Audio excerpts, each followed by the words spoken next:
Uh, let me just give Mike and Harry just a refresher for some perspective. So, so some time ago, Mike, Chad had requested the ability to link public information to our parent accounts within Salesforce, and specific public information that's available through the provinces in Canada and in a number of the states in the U.S. So that information would be well permits, Right. number of wells drilled, completed, Ducks, all that. duck inventory, if we can figure that out, facilities and tank battery facilities,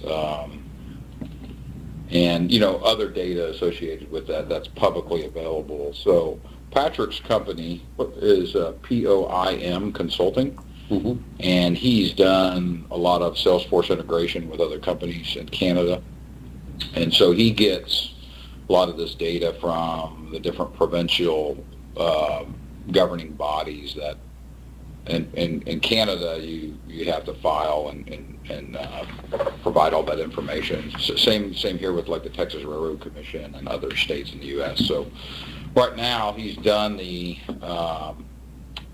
integration into Salesforce for the Canadian data and Texas only. And so, knowing that as we go through the U.S., there's more states to bring in. But I think Texas was the one you've done before, Patrick, or it was the easiest one. Is that right? Well, it was just the biggest. That's where most of the wells are drilled, so that's the one we started with. But ultimately, it was the most complicated, just because the Texas Railroad Commission is a very a lot of data, and it's very complex to mine. So yeah. So the idea would be for a salesperson who's using Salesforce that there's a custom object that Patrick used, there might be more than one, that displays all this data for your accounts. It's very powerful. So instead of getting the PDF city sheets from Rig Data or logging into EIA or reading off manual reports, what Patrick's able to do is collect the data, segment the data, assign it to the parent account, and then serve up the data for each salesperson. So as they go in and review their accounts, then there's all this data that they can make decisions on, create opportunities, make sales calls. So Right. It's really trying to make the users, give them more information, to make them more successful, to make them more productive. This is the first time I've seen it. So Patrick's been working on this for, I don't know, about a month, Patrick? Yeah, it's been a while. And so this is the first time we've seen it. Of course, nothing's perfect the first time. So let's I'll turn it over to you, Patrick, Sure. and let you kick it off. Yeah. So that's great. So I appreciate the intro there, and I'll kind of jump right into the demo. Again, my background is a lot of Salesforce stuff, and so I have a pretty good understanding of how to utilize it. And the concept, again, is just instead of having to go out to 3 or 4 different sources of information, can we keep as much as we can inside of Salesforce to not interrupt the process of using Salesforce to help you from a sales perspective. So when we look at some of the things that we want to achieve by putting the data inside of Salesforce, the first one I'm going to focus on is the accounts object. And when I click on the accounts object, we go to the accounts landing page, and typically the first thing we always see is recently viewed. That's the standard default that Salesforce gives us. One feature, if you go in, you type in Google, Salesforce productivity tools, one of the first ones that's always going to come up is the use of what they call list views. So it's my ability to create a list of things that I want to see in the database by assigning some filters. So it's a very powerful feature on that side of it. One thing we can do when we put the data inside of Salesforce is we can use that data to create a list view for ourselves. So a lot of times, especially maybe if I'm hiring a new sales rep and you say, hey, get out and get me some business, they might go to the internet and say, give me the list, and search for the list of top oil and gas companies. So one example of a list view here, I'll click on the Canadian one first and then I'll do the Texas one. If I go Canadian producers and I select that, what happens is that it returns the list of Canadian producers. And because I've been putting in well licenses, I put in well licenses since 2016, I can sort a descending view of show me who's drilled the most wells out of Western Canada inside of my instance of Salesforce. And because we're loading this data in weekly, that number's changing, and if anything jockeys or moves, you ultimately can, that gets adjusted automatically. So now you're not having to maintain the list view of who's the top producers. We're able to automatically create that for you. When we do this, one thing in Salesforce, it's when we look at data, some of the things I break data into kind of a couple categories. One they call explicit data, and then the other implicit data. So explicit data is things that I can capture off of the internet or public reports and things like that. And stuff we look at is production numbers and budgets, and these well licenses and facility licenses are examples of that particular data. I can get that information, so can your competitors, and we can leverage that in our lead generation process. The other side of it is our implied data, the implicit data, and a lot of that are the things that you are doing as a company with the particular counts that we've targeted here. And some of the things that we do is we make sales calls. So that could be an email, or we could log a call, we could have a meeting. So when I look at this list and I say, give me the list of the top producers by wells drilled, I also have a field here that says, well, show me the last time that I've connected with this particular account here. And so this is, I could get rid of the zeros, but this is the number of days since the last time I've talked to them. And then I also have over here, how many sales opportunities have I had with that account? That's assuming that we're entering sales opportunities in the system. Yep, go ahead. All we're seeing on our screen is to the parent account record. So account name type and account record. Okay. There's more to type. I think we need to. Yeah, I think let me just see here. Maybe I can do something on my side here. Share mouse, lock meeting. I did full screen. And it didn't mouse control. That's weird. I did full screen. I could see account owner alias, and then it falls off. So. Okay, well, let me see what is going on here. Why is that? It's a resolution issue, I think. Does that make any difference there for you? Let me just see. Got better. I think we need to keep going. Okay, can you see that? Okay. I shrunk it up a little bit. Can you see that at all here now, or? That got worse. Okay, let me do this then. Okay. It's a resolution thing because I can see it on my computer. So it's my computer? Or it's I the can monitor, see it maybe? all the way over to opportunity. You Okay, can? yeah, that's what's displayed there, so. Yeah. I think it's the way this is displayed on that. Yeah, that's what it is. All right, well, I'll keep going, and then I've got this recorded, and it's going to be in the full resolution on the recording here, so I guess just to sum this particular page up here, so when you look at Salesforce again, and if they say, hey, how do you use Salesforce from a sales tip perspective, they're always going to talk about KPI, so key performance indicators, and white spaces. And so when I look at this particular list, what I'm looking for is maybe gaps that, hey, we haven't talked to this particular company, or we have no opportunities. So what are we going to do to potentially change that? And then the other side of it is maybe a KPI would be, well, we're going to stay within connecting with that company, every, 20 days. And if we start to fall out of that. So, this list view allows us to see this ascending view very quickly. And it also allows us to, measure some KPIs that we have inside of Salesforce. In the case of Texas, works out the same way. I could come over here and I could say Texas producers. And then we don't have the facility information today for Texas, so we're operating specifically on well licenses. I've just gone back to 2017 on the well license in Texas, but the concept is the same. We create a descending list, who's our top companies that we're looking for, and then we look at things that you guys are doing in that particular list. When was the last time we contacted them in a number of days? What's the last contact date? How many opportunities do we have? So this allows us to identify those gaps that we're looking for inside of the account. The nice thing about it, the list views, because we capture field and county and city and terminating zones and well depths and things like that, this could be modified. So we could have Midland, and I could go to a list view and say, give me a list of all the Midland accounts. Or as a rep, I could say, give me the list of all my accounts, and then I would have this type of oil and gas information sitting there. The other way that we use this, if I click through to EOG resources, we're going into the account record. So a pretty typical view of an account record. What we've done at the bottom of the page, and when you go into your Salesforce, unless you're administrator, you're not going to see this yet. I've only deployed this information for an administrator until we're ready to launch it out. But ultimately, at the bottom of the page is a list of the well licenses. Again, we're updating these on a weekly basis.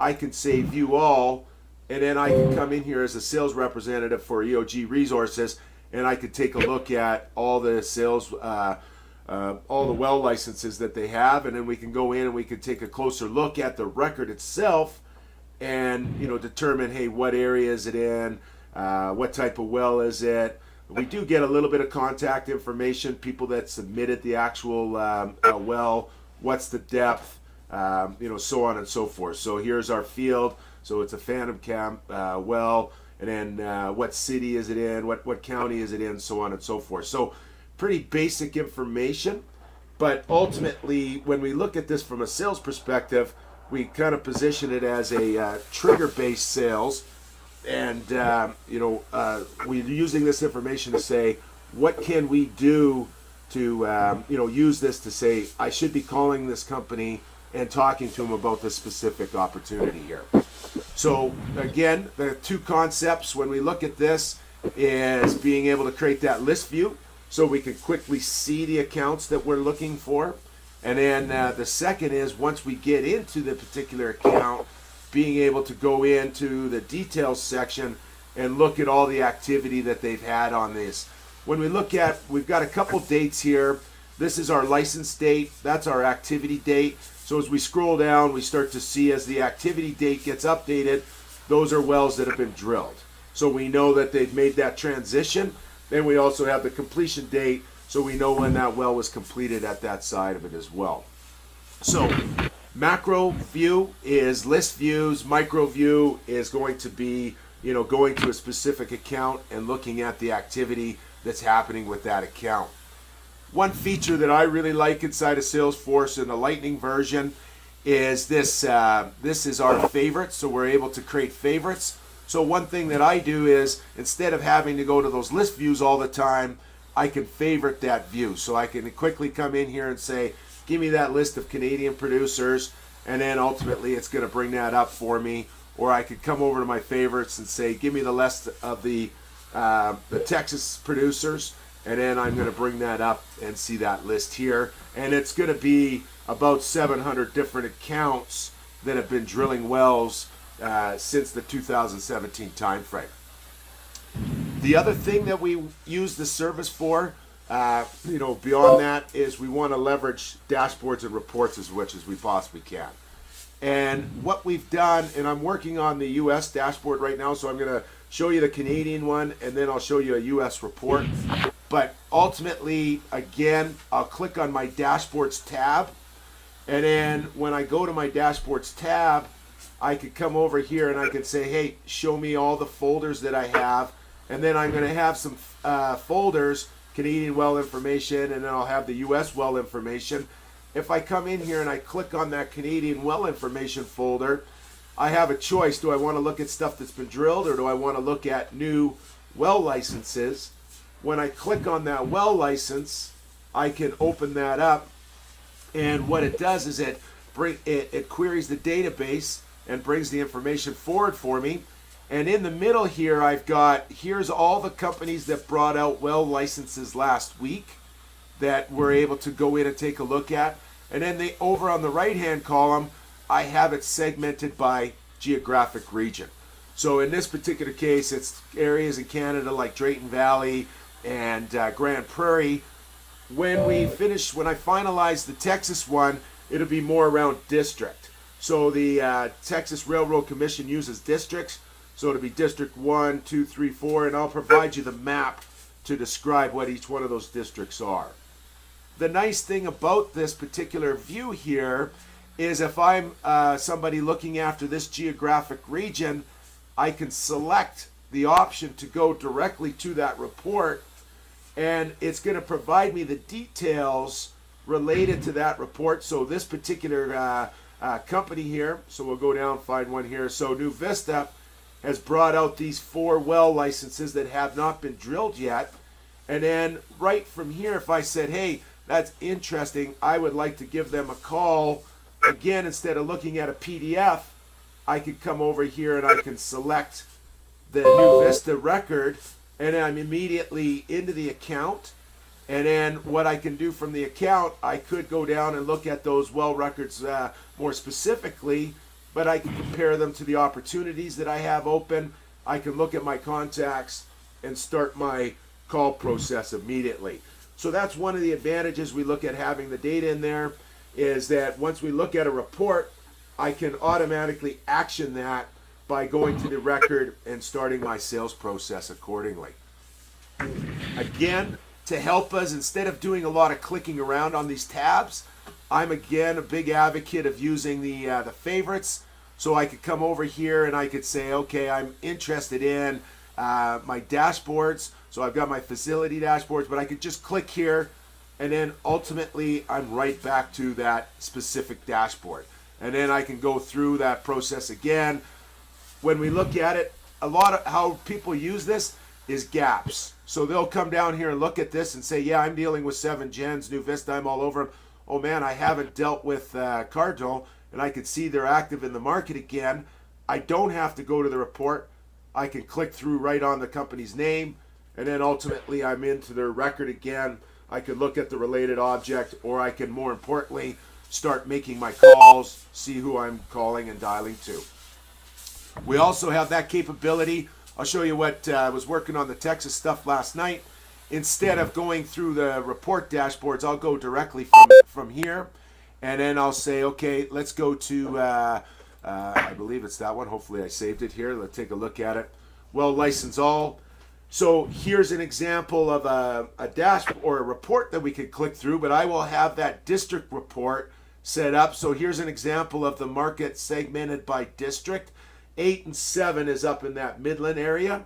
And then it's the same idea that we had when we look at that particular dashboard. I could say, hey, I'm interested in EOG resources, and I want to see, you know, the wells that they're drilling at, or they've taken out at District 2. I could select that. I could go in and I could drill into these more specifically. I could have more information, you know, the projected depth, the type of depth they are. And then I could say to myself, I should call my contact about this particular set of well licenses that they brought out.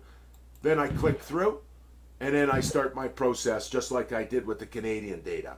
So now I can look at the guys that I've been speaking with recently, select one of those contacts, say, hey, I see you're doing this particular project, and then ultimately go through my sales process accordingly, my follow-up process. Again, if we're dealing with EOG all the time, this could be a trigger to re-engage them. Hey, I'm looking for that reason to call them and speak with them. And then the other area that is utilized if I'm looking after a geographic region is I can scan down here and I can take a look at all of the different companies that have brought out stuff and said, hey, you know, this particular company here has brought out 8 well licenses. I'm not really dealing with them as much, or 2 well licenses. They happen to be at District 8. I haven't talked to them before. Click through, and then ultimately taking a look at, see if we have our contacts there. If we don't have any contacts, then starting the process of being able to engage this particular customer. Worst case scenario from a contact perspective, I may or may not have that in the record here. and details. Let me see, related. And for some reason, the Texas isn't showing up. I'll have to make sure that that's showing up there on that side of it from this particular record. So those are all, that's really the utilization of having the data inside of Salesforce. It's to quickly see what's going on from an activity perspective, organize ourselves into list views and dashboards and reports so we can do some action items with regards to reaching out to the particular customer. One thing that I am working on, and we should have deployed by the end of July for sure, is when I look at this particular dashboard here, well-licensed dashboard, the data, the district data, and the board field center, that comes when we mine the regulators. That data is there, so it's a natural segmentation for us. But what we're doing is we're building some logic where we're going in and we're comparing this well information to where your facilities are, your distribution centers are. And then when we build out dashboards there, it could say Red Deer Distribution Center, and we'll pick everybody that's within 100 kilometers of that. So it becomes more relevant and specific to your organization. It's not quite as broad as far as the description from a location perspective. So I'll stop and ask if there's any questions, but that's pretty much the basic concept behind having this information inside of your instance of Salesforce.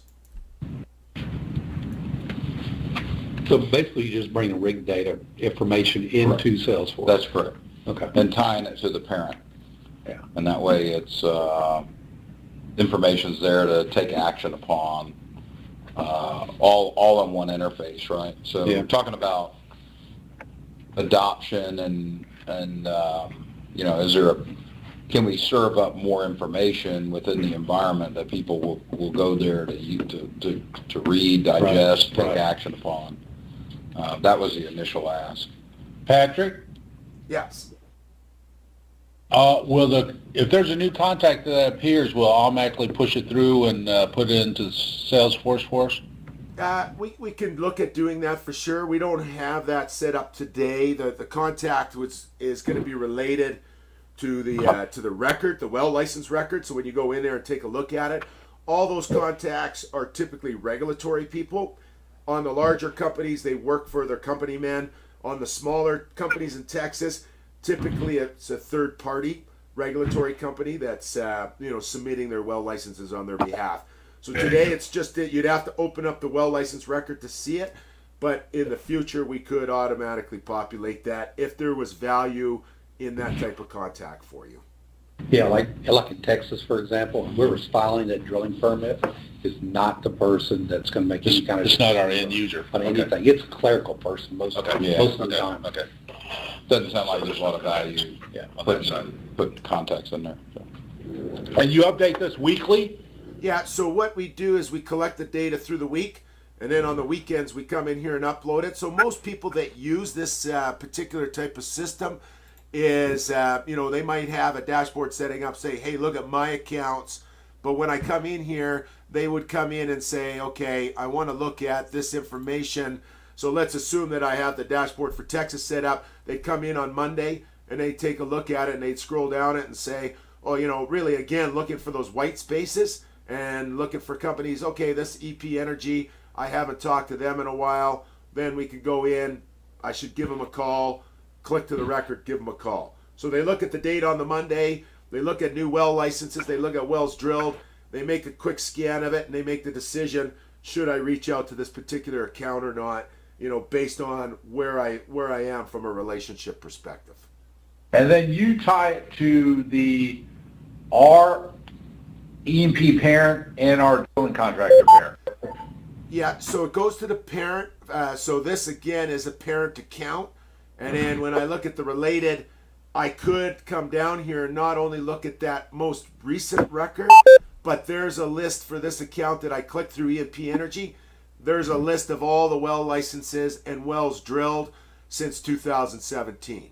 So I can come in here and say, okay, wow, these guys actually have quite a few well licenses open. And then use that, help me kind of prepare for the call. There is the odd exception.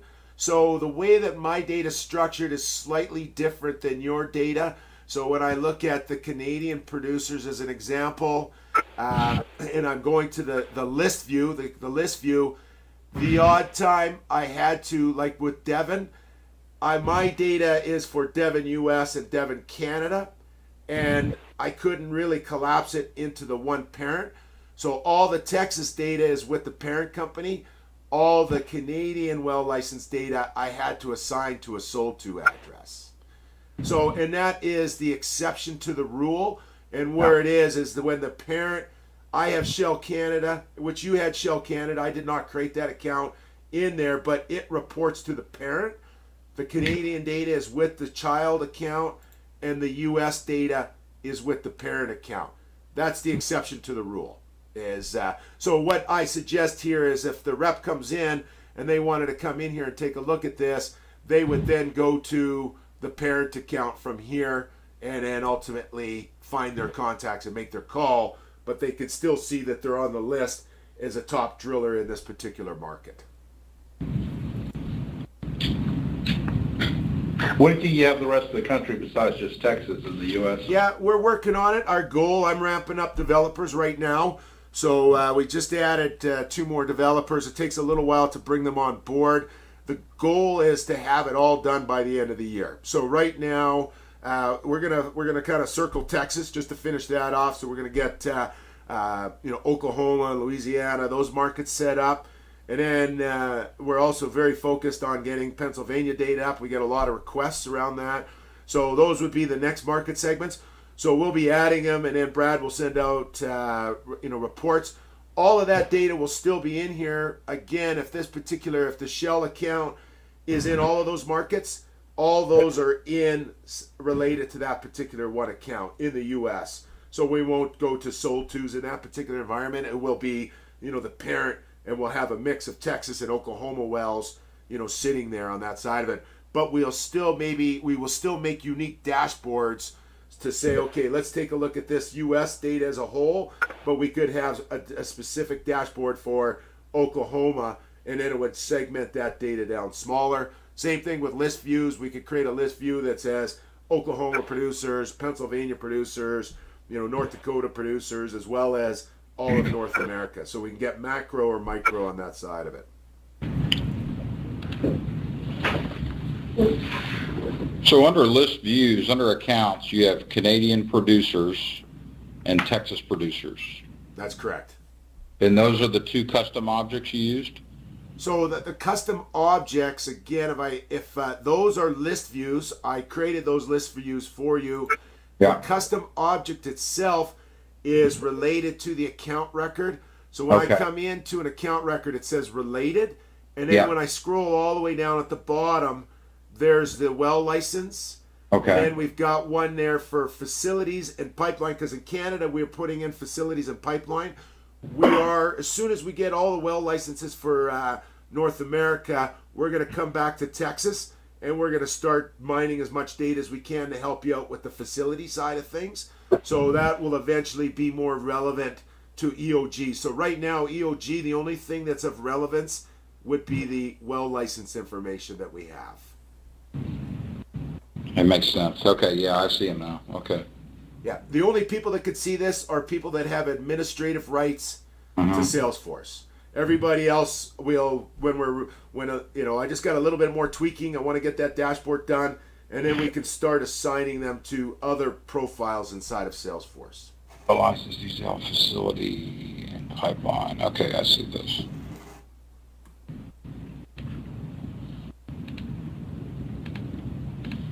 Okay, I think it's just going to take time to kind of play with a little bit. For sure.